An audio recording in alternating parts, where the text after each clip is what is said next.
Hello friends. This is the second of our 4-video series about marketing.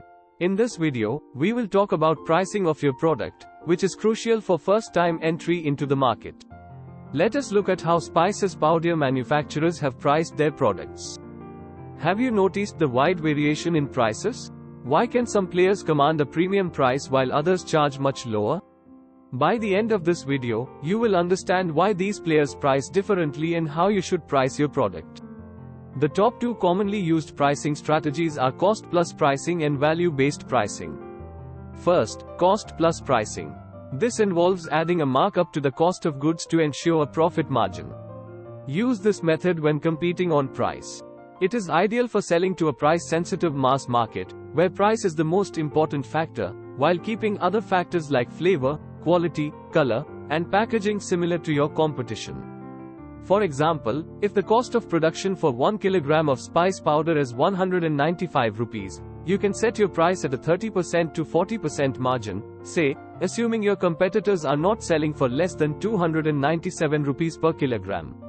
Second, value-based pricing. This strategy sets prices based on the perceived value to the customer rather than the cost of the product. Use this method when competing on factors other than price, like flavor, quality, color, and packaging. It is ideal for middle to high-income markets where quality and packaging are more important than price. For example, even if the cost of production for 1 kilogram of spices powder is 195 rupees, you may still set your price at 300 rupees to 350 rupees per kilogram to charge a premium for superior quality, such as better flavor, quality, or premium packaging. Apart from these, you may also consider other strategies like initially setting low prices to attract customers and gain market share, then gradually increasing the price.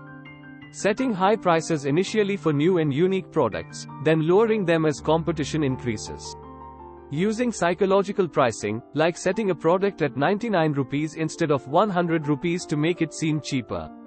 Bundling several products and offering the bundle at a lower price than if each product were purchased individually. Setting prices higher than competitors to indicate premium quality or exclusivity. Continuously adjusting prices based on market demand, competition, and other external factors. Next, get your first prototype ready and ask your potential customers how much they are willing to pay for your product. All the best. Thanks for watching. For more videos, subscribe to Vyapar Coach channel.